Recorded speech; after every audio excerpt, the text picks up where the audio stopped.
The wind carried dust across the open land like it had stories to tell, but no one left to hear them. The ranch stood alone under a fading sky, its wooden porch creaking with every restless breath of the evening. It had been empty for years, or so everyone said. No lights, no laughter, no life. Just silence stretching across miles of dry earth. He arrived just before sundown. His horse slowed as they reached the broken gate, its hinges hanging loose like they had given up long ago. He didn't hesitate. A man doesn't ride this far to turn back over rumors.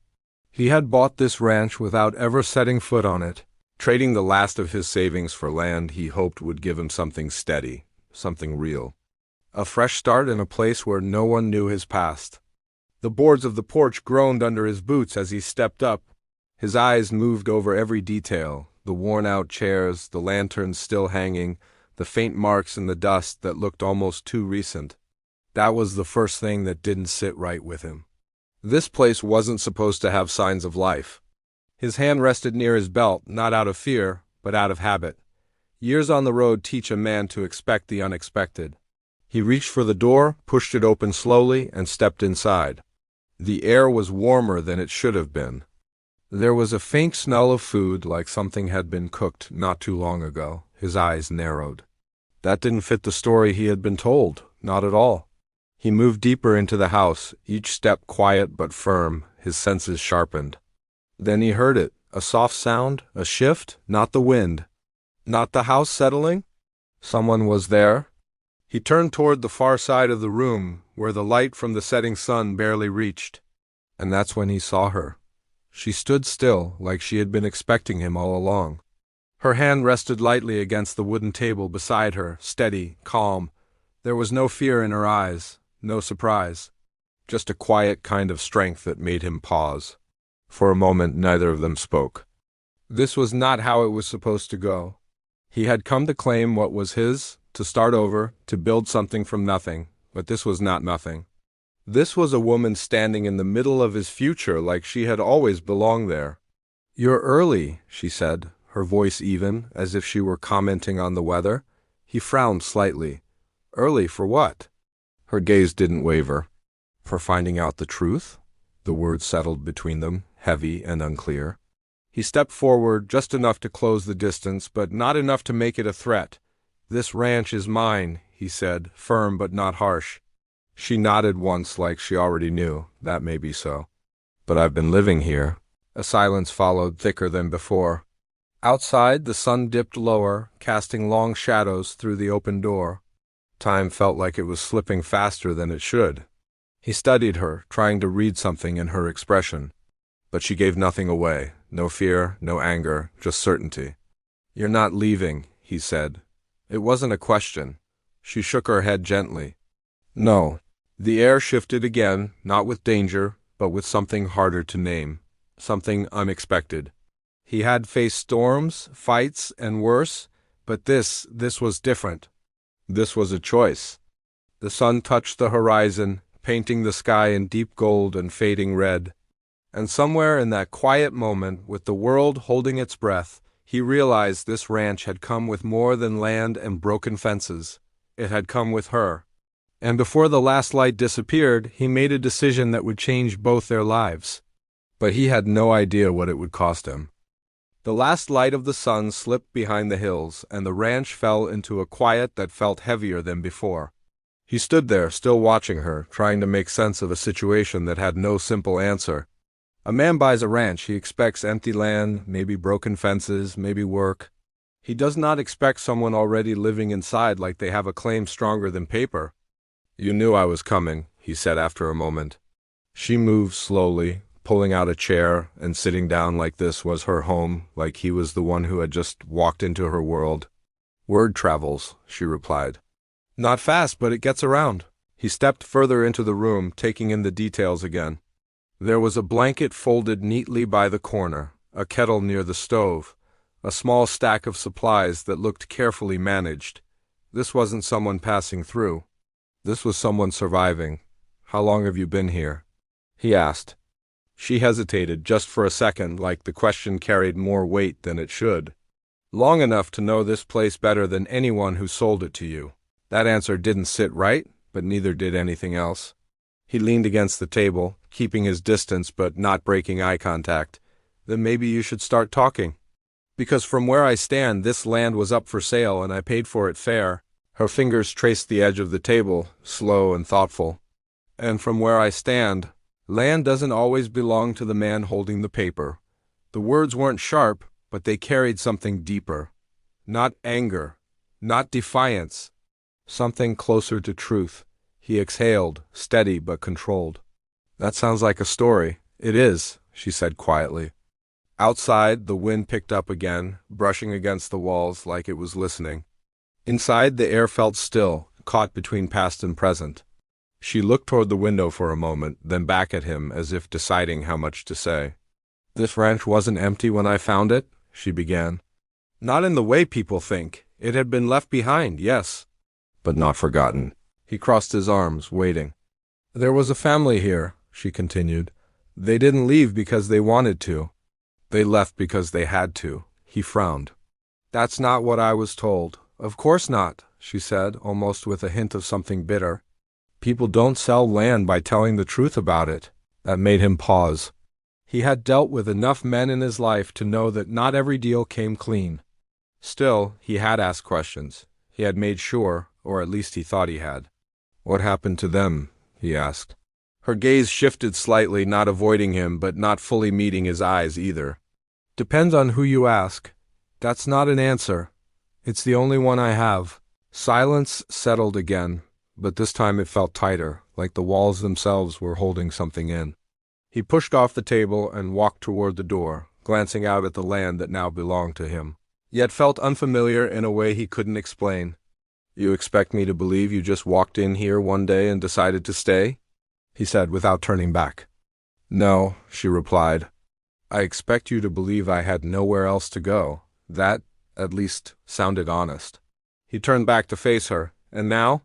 She met his gaze again, steady as before. Now I'm still here. There was something in the way she said it, something final. Like leaving was not even part of the question. He rubbed his jaw, thinking, this wasn't just about land anymore. This was about choices and consequences he didn't yet understand. Every instinct told him to push harder, to demand answers, to take control of what he had paid for. But another part of him, quieter and harder to ignore, told him there was more to this ranch than broken wood and open land. Who sold it to me? He asked suddenly. She didn't answer right away. That hesitation again. You already know, she said at last. His expression tightened. If I knew, I wouldn't be asking. Her eyes held his, and for the first time, there was something different in them. Not fear, but concern. Then maybe you didn't ask the right questions, she said softly. The wind outside howled louder, rattling the loose gate in the distance. Somewhere out there, something shifted, a sound too heavy to be just the breeze. He glanced toward the noise, then back at her. This place, he said slowly. What aren't you telling me? She stood up then, her calm still there, but now mixed with something else. Something urgent.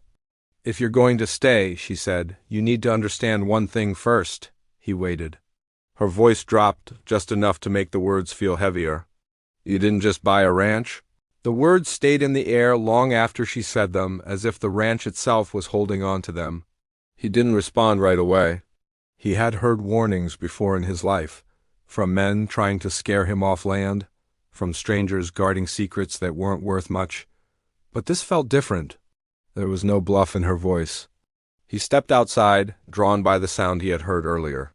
The night had settled in now, cool and quiet, with only the faint glow of the moon stretching across the land. The broken gate swayed slightly, tapping against its post. Beyond it, the open fields looked endless, but something about them felt watched. She followed him out onto the porch, keeping a small distance between them. You hear it too, she said. I hear the wind, he replied, though he wasn't fully convinced. Her gaze moved past him, out into the dark. It's not just the wind. He didn't like the way she said that. Still, he walked down the steps and toward the gate, his boots pressing into the dry dirt. The ground here wasn't as untouched as he expected. There were marks, faint but clear enough if you looked close. Tracks, not fresh, but not old either. He crouched slightly, studying them. "You've had visitors." She didn't deny it. Not the kind that knock on the door. That tightened something in his chest. "Why didn't you say that earlier? Would it have changed anything?" she asked. He didn't answer. Maybe it would have, maybe not. A man who buys land like this knows there are risks. But trouble usually comes with a reason. This felt like trouble without a clear shape. He stood up, scanning the horizon. "How many?" "I've seen 2 at a time, never more," she said. "They don't stay long, just watch, then leave." "Watching what?" Her eyes flicked toward the house behind them. "The ranch." He turned back to look at it, the dark outline of the building standing against the night sky. It didn't look like much. Just old wood and worn edges. But now it felt like something people had an interest in. "Who were the people before?" he asked again, more direct this time. She took a breath, slower than before. "A couple and their boy. They worked the land, kept to themselves. People said they were doing well, better than most around here. And then? They started having visitors too," she said. "Same as now. Riders showing up at the edge of the land, never coming close, just watching." He frowned. Did they know who it was? They had ideas, but no proof. The wind shifted again, colder this time. He pulled his coat slightly tighter, though it wasn't just the air that made him uneasy.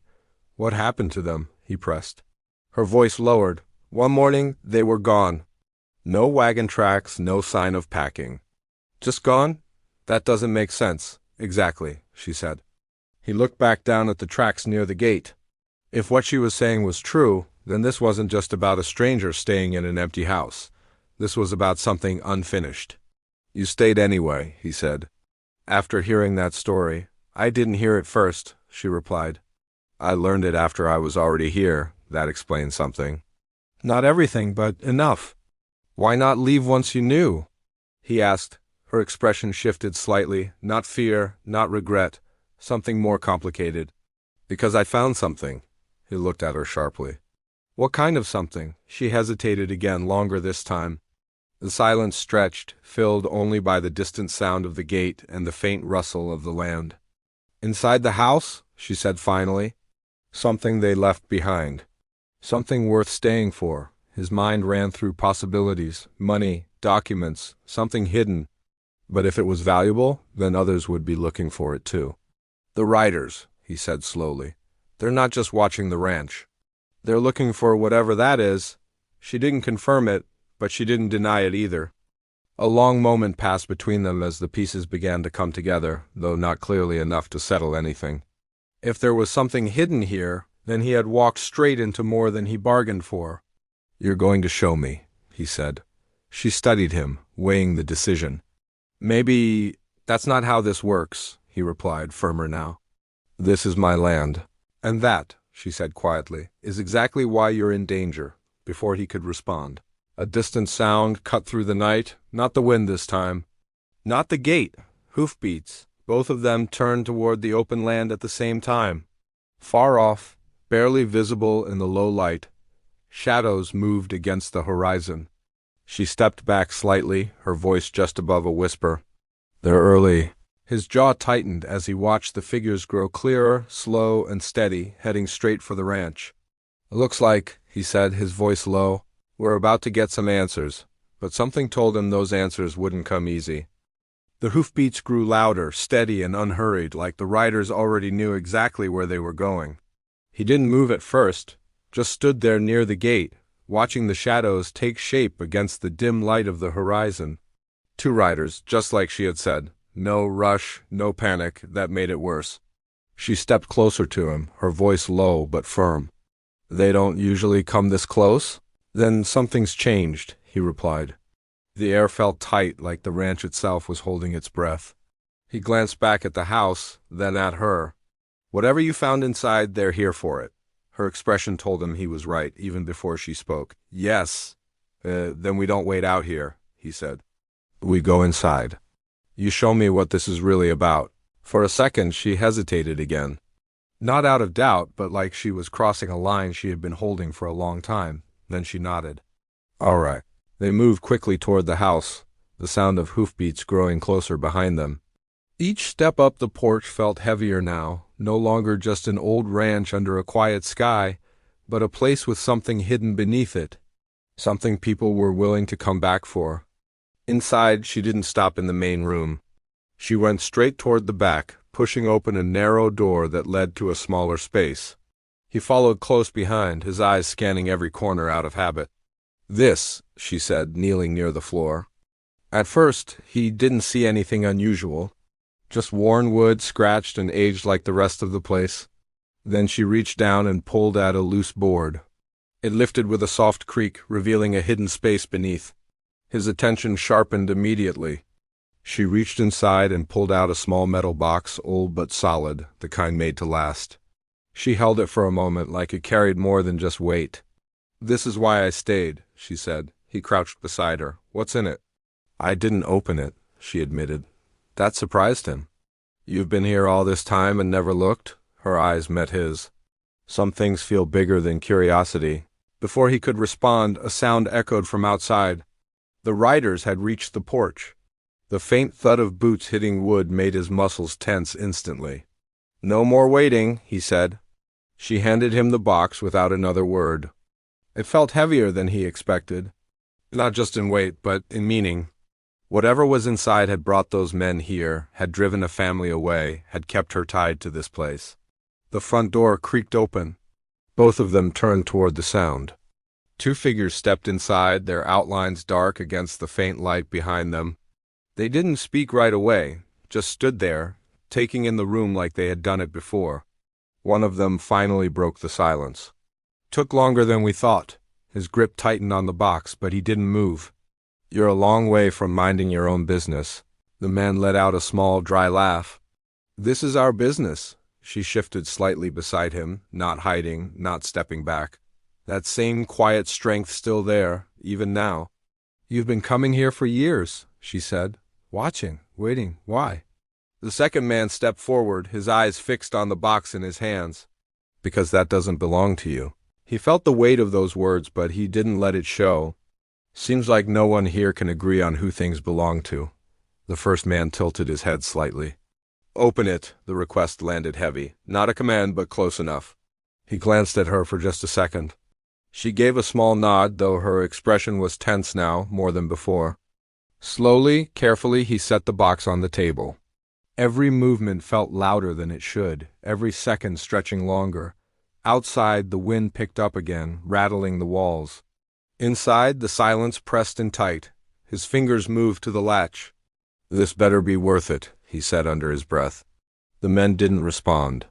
They were watching, waiting, like everything had been leading to this moment. He lifted the lid, and whatever was inside caught the light just enough to change the air in the room. No one spoke. No one moved. But everything shifted. Inside the box lay a bundle of old papers tied together with a worn leather strip, along with a small piece of metal that caught the light in a sharp, steady glow. He reached in slowly, lifting the papers first. The edges were yellowed, but the writing was clear enough to read. He unfolded the top sheet, his eyes scanning quickly at first, then slowing as the meaning settled in. It wasn't just a letter, it was a record. Land boundaries, ownership marks, and a signature that didn't match the name on the document he had been given when he bought the ranch. "This land," he said quietly, "was never meant to be sold." The room went still. She stepped closer, looking over his shoulder. "What does it say?" He swallowed, reading a line again to be sure. "It was passed down. Kept within the family, protected." The second writer shifted his weight, his voice lower now. "Keep reading." He flipped to the next page. There were notes, written by different hands, but all pointing to the same truth. The family hadn't left by choice.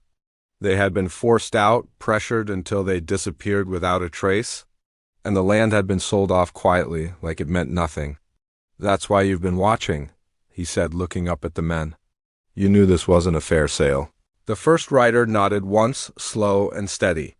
"We worked for them, long ago. When things started going wrong, we tried to help, but we were too late." She frowned slightly. "Then why not come forward sooner? Why wait all this time?" The man's expression tightened. "Because proof matters."